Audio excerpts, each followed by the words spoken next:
Imaginez un monde où chaque message que vous envoyez, chaque pensée que vous partagez est sous surveillance.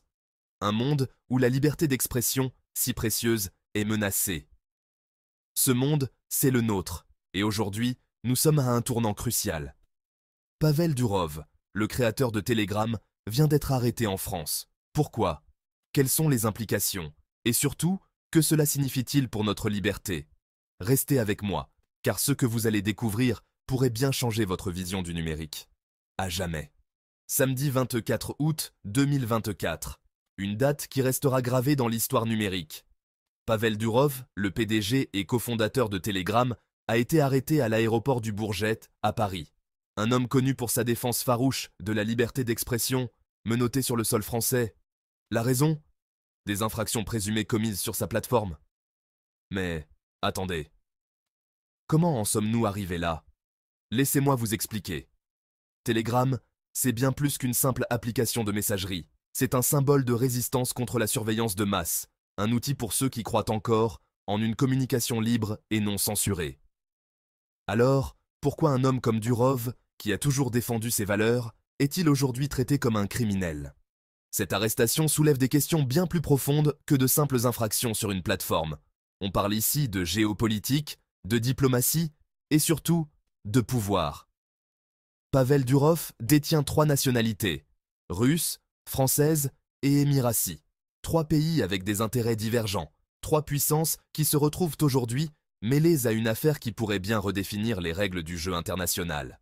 La Russie, fidèle à son habitude, a immédiatement réagi en demandant des explications à la France. Et les Émirats arabes unis? N'oublions pas que Telegram est domicilié à Dubaï. Ces 2 pays vont-ils s'unir pour défendre Durov ou assisterons-nous à une bataille diplomatique sans précédent? Mais l'affaire ne s'arrête pas là. Cette arrestation a provoqué une onde de choc mondial. Des figures influentes, des géants du numérique, ont pris la parole. Vitalik Buterin, créateur d'Ethereum, n'a pas mâché ses mots. Pour lui, cette arrestation est une attaque directe contre la liberté des logiciels de communication en Europe. Et que dire d'Elon Musk, qui n'a pas tardé à lancer le hashtag FreePavel? Musk a comparé cette situation à celle de Mark Zuckerberg, soulignant l'absurdité de tenir pour responsables les créateurs d'outils pour les actions de leurs utilisateurs. Est-ce que cela veut dire que Zuckerberg devrait aussi être arrêté pour chaque contenu illicite publié sur Facebook ou Instagram? Edward Snowden, cet ancien analyste de la NSA qui a révélé au monde entier les pratiques de surveillance de masse des États-Unis, a qualifié cette arrestation de honte pour la France. Selon lui, c'est une attaque contre les droits fondamentaux, une manœuvre pour forcer Telegram à céder aux exigences des gouvernements. Pensez-y, aujourd'hui, c'est Durov, mais demain, qui sera le suivant? Telegram est aujourd'hui l'un des outils de communication les plus utilisés dans le monde, mais son avenir est désormais incertain. Les autorités françaises reprochent à Durov de ne pas avoir pris les mesures nécessaires pour empêcher l'utilisation de Telegram à des fins criminelles. Mais peut-on réellement tenir un créateur responsable des actions des utilisateurs? Imaginez si l'on appliquait cette logique à toutes les technologies. Devrait-on fermer toutes les routes parce que certaines personnes les utilisent pour échapper à la justice? Le cœur du problème réside ici. Comment équilibrer la sécurité et la liberté? Durov a toujours refusé de collaborer avec les autorités américaines, plaçant la liberté d'expression au-dessus de tout. Et c'est peut-être ce qu'il a perdu. En effet, pour être juste, on ne comprendrait pas qu'une plateforme ne collabore pas si des faits graves sont avérés. Si cela est démontré pour Telegram, il sera extrêmement difficile pour eux de se défendre. Mais n'est-on pas en train d'évacuer le bébé avec l'eau du bain? Mais cette arrestation pourrait-elle être le début de la fin pour Telegram tel que nous le connaissons? Ce qui est peut-être encore plus surprenant, c'est l'impact immédiat de cette arrestation sur le marché des crypto-monnaies. La crypto-monnaie TON, lancée par Telegram, a immédiatement chuté de 20% après l'arrestation de Durov. Et pourtant, Telegram n'a plus aucun lien direct avec cette crypto-monnaie depuis des années. Pourquoi un tel effet domino? Parce que dans le monde des crypto-monnaies, la confiance est tout. Et quand le leader d'une entreprise aussi influente est arrêté, cela ébranle toute la communauté. Mais cela va plus loin que le simple marché. Cela soulève la question de la sécurité et de l'anonymat dans le monde numérique. Peut-on vraiment protéger notre vie privée sans tomber sous le coup de la loi?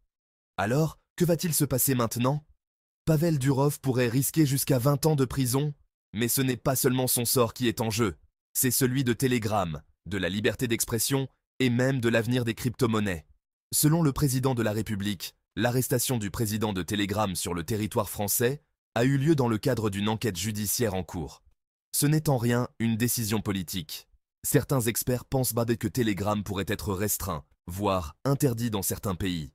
D'autres imaginent un scénario où Telegram accepte de faire des compromis, de céder une partie de son indépendance en intégrant des représentants gouvernementaux dans son comité stratégique. Mais à quel prix? L'arrestation de Durov pourrait bien être un signal d'alarme pour toutes les plateformes de communication. Si Telegram tombe, qui sera le prochain? Signal? WhatsApp? Nous sommes à un moment charnière et ce qui se passe aujourd'hui pourrait bien définir l'avenir du numérique pour les années à venir. Et vous, qu'en pensez-vous? N'oubliez pas de vous abonner à cette chaîne pour rester informé des derniers développements.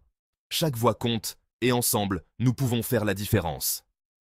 Si vous êtes passionné par la technologie, la liberté numérique et l'avenir de nos communications, vous êtes au bon endroit. Activez la cloche pour ne rien manquer. Et surtout, ne laissez pas cette histoire se dérouler sans agir.